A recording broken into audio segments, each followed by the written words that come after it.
Imagine walking into a lavish billionaire's party, the champagne flowing, the chandeliers sparkling, and suddenly becoming the target of cruel mockery, not because of what you've done, but who you are. One bold woman didn't just endure it. She turned the tables and canceled a $5 billion deal that could have shaken the financial world. How did she do it? And what does it reveal about power, privilege, and revenge in the ultra-wealthy?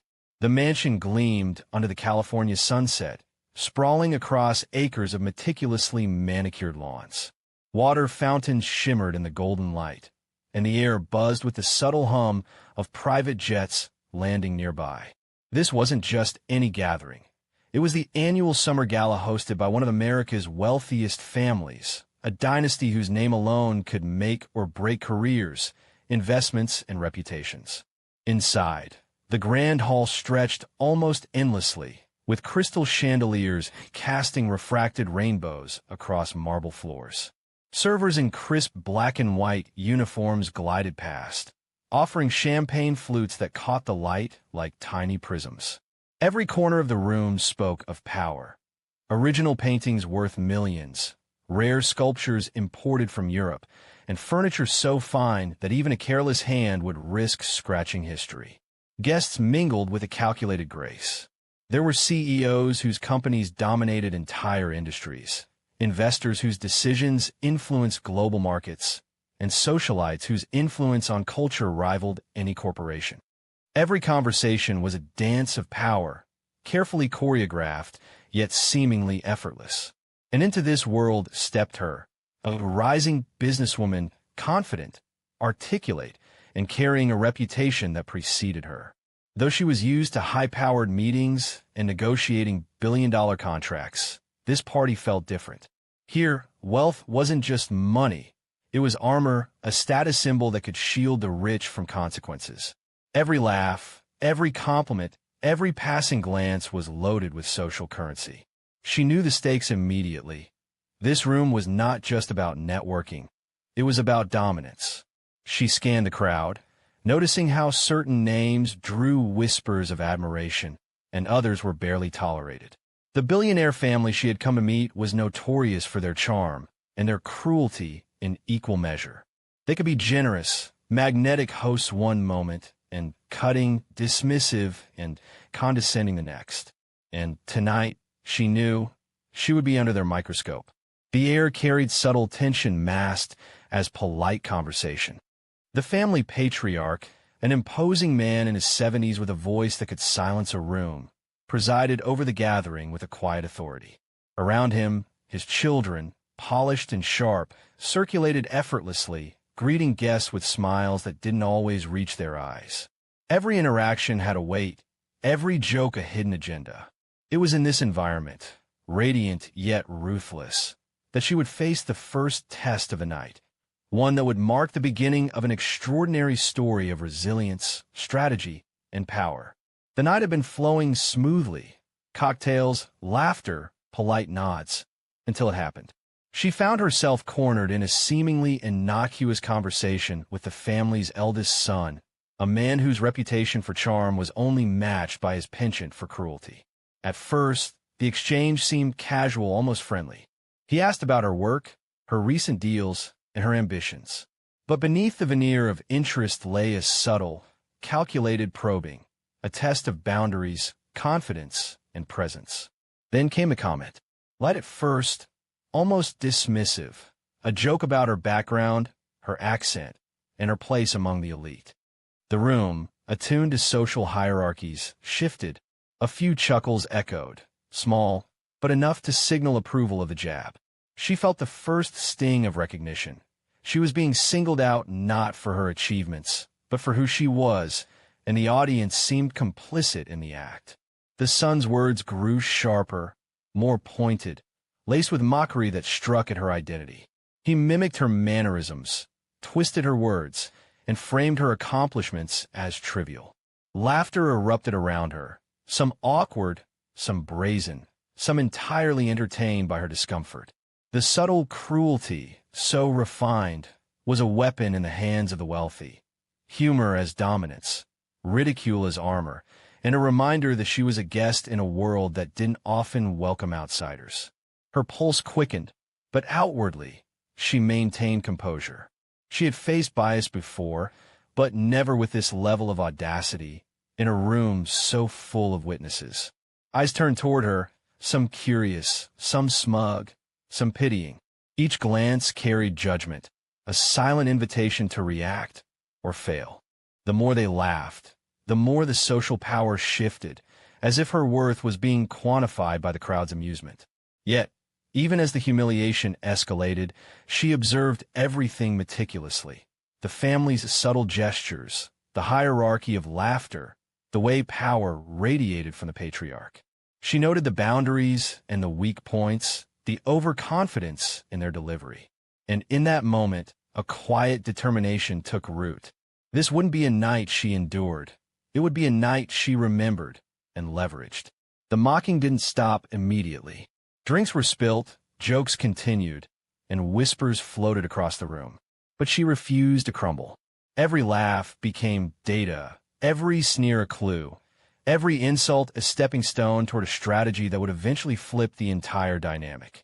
While the family believed they were in control, she was quietly mapping out her counterstrike, one that would soon shake the very foundations of their multi-billion-dollar empire. The laughter faded into murmurs as the crowd moved on to other conversations, leaving her momentarily alone amidst the glittering chaos of the party. For a fleeting second, she allowed herself to feel the sting of humiliation, the sharp awareness of social hierarchy pressing down like a physical weight. But she didn't let it linger. In the world she operated in, hesitation could be more damaging than insult. She straightened her posture, smoothed her attire, and returned a polite smile to those around her, masking the storm of thoughts brewing beneath. Her mind immediately shifted into assessment mode. Every joke, every sneer, every casual glance was now data. Who had been complicit in the mockery? Who had subtly supported her through a reassuring nod or a fleeting glance of sympathy? Who were the key influencers in the room? The decision-makers whose favor or disdain could ripple far beyond this single night. She cataloged names, personalities, and alliances with the precision of a seasoned strategist preparing for a boardroom battle. The family, meanwhile, believed the moment had broken her confidence. They exchanged quiet whispers, confident in their perceived victory. They underestimated her. While they reveled in the illusion of control, she was already formulating a response that would not be reactive, but decisive. She understood that raw emotion could be dangerous, and instead she would channel her indignation into a meticulous plan, leveraging intellect and leverage rather than impulse. By the time the party drew toward its glittering finale, she had outlined the first steps of her strategy in her mind. She would not confront them directly at the party. Such a move would be messy, risky, and likely ineffective. Instead, she would analyze the family's assets, the structure of the deal that tied them to her, and the vulnerabilities that could turn their power against them. Every slight, every laugh at her expense, had provided insight into their arrogance, their predictable patterns, and the blind spots that she could exploit. When she finally left the mansion that night, stepping out into the cool night air away from the chandeliers and champagne, there was a sense of quiet resolve about her. What had started as a moment of personal humiliation was evolving into an opportunity for strategic mastery. She was no longer just a guest at the Billionaire's gala. She had become a force that, when the time came, could shake their empire. The night's events had planted the seeds for a reversal of fortune that no one in that glittering hall would see coming.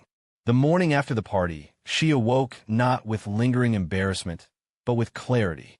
While most would have tried to forget the ordeal, she knew that the real power lay in turning humiliation into leverage. Sitting in her home office, sunlight streaming across polished wood and sleek technology, she began mapping out the path forward. This wasn't about revenge in a petty sense. It was about strategy, influence, and reclaiming control in a world that measured value in billions. Her first step was information gathering. She compiled everything she knew about the Billionaire family, their business holdings, investment patterns, legal structures, and public image. Every subsidiary, shell company, an offshore account became a potential point of leverage. She had to understand the intricate web of power and money that underpinned their wealth, because that web was both their strength and, if she navigated it carefully, their weakness. Next, she analyzed the $5 billion deal that linked her professional world to theirs. This wasn't a small transaction. It was a deal capable of shifting market trends and reputations. But even such massive agreements had vulnerabilities, contractual clauses, dependency chains, and undisclosed conditions. She reviewed every detail with meticulous care, identifying where obligations were mutual, where leverage could be applied, and where strategic timing could create pressure. Every paragraph of legal language, every footnote in financial reports, became a potential tool in her arsenal. Simultaneously, she reflected on the social dynamics at the party. Power wasn't just money, it was perception, reputation, and influence. By understanding how the family perceived themselves, how they expected others to react, she could anticipate their moves and manipulate the outcome. The mocking she had endured revealed more than arrogance. It revealed predictability. Patterns of overconfidence, subtle insecurities, and reliance on status were now part of her mental blueprint for action. She also began consulting with trusted allies, lawyers, financial advisors, and mentors who could provide perspectives she might have missed. But her approach was selective. Only a few could be trusted not to leak information to the very people she planned to challenge. Discretion was paramount. Every conversation was coded, every plan compartmentalized. She understood that in high-stakes situations, a single misstep could unravel even the most meticulous strategy. By the end of the first day, she had developed a preliminary plan. It wasn't just about canceling a deal. It was about reshaping the narrative, asserting power in a realm dominated by wealth, and demonstrating that social mockery could never undermine competence. She knew the journey ahead would be challenging. Legal battles, media scrutiny, and pushback from people who believed money equaled invincibility. But she also knew that with patience, strategy, and confidence, the odds could be in her favor. The humiliation of the party had transformed into a catalyst. She had been underestimated, but that underestimation would be the very thing that enabled her $5 billion comeback. What began as an evening of ridicule was now the prologue to a story of empowerment, strategy, and unprecedented influence. Once her plan was meticulously laid out, she moved into action. The first step was timing. In the world of billion-dollar deals, timing wasn't just crucial, it could be weaponized. She waited for the moment when the family's attention was divided, when contracts were due to be finalized, and when public perception could amplify the impact of her move. She knew that executing too early could trigger resistance, and too late would make the opportunity vanish. Precision was everything. She began by leveraging the legal vulnerabilities she had identified. Certain clauses in the deal, often overlooked by the family's own advisors, provided leverage for renegotiation or outright cancellation, without breaching contractual obligations. She instructed her legal team to draft communications that were firm, professional, and unambiguous. The goal wasn't drama, it was undeniable authority. Every word was chosen to assert control while maintaining credibility, signaling that this wasn't a personal vendetta but a decisive, rational business move. Simultaneously, she managed the narrative outside the boardroom. In high-stakes financial arenas, reputation is a currency as valuable as money. Carefully curated briefings and subtle press releases hinted at strategic reassessments and shifting priorities. The message was clear. She had the power to act independently, and the consequences of underestimating her were real. While the family had once mocked her, the world was now watching her act decisively. The execution itself was surgical. Contracts were formally canceled with airtight legal justification. Advisors were notified in a sequence designed to maximize compliance and minimize opportunities for counteraction. And as the word spread, the billionaires realized too late that the leverage they thought they held over her had shifted entirely.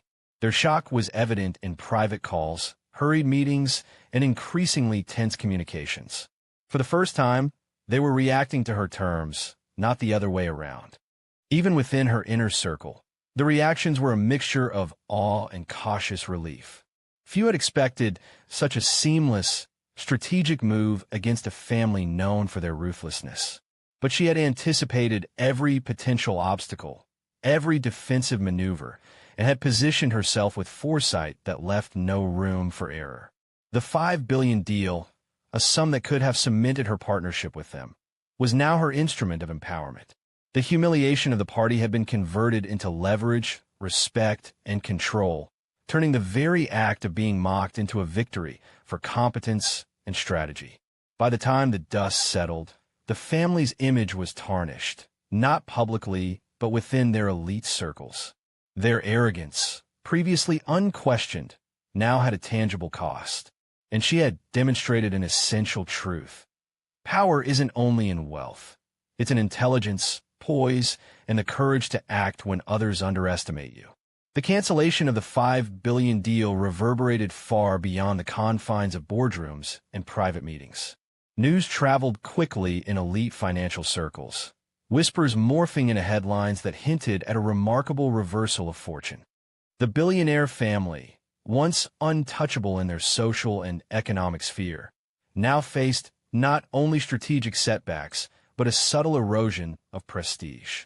Their mockery of her at the party had backfired spectacularly, exposing arrogance in a world where reputation is everything.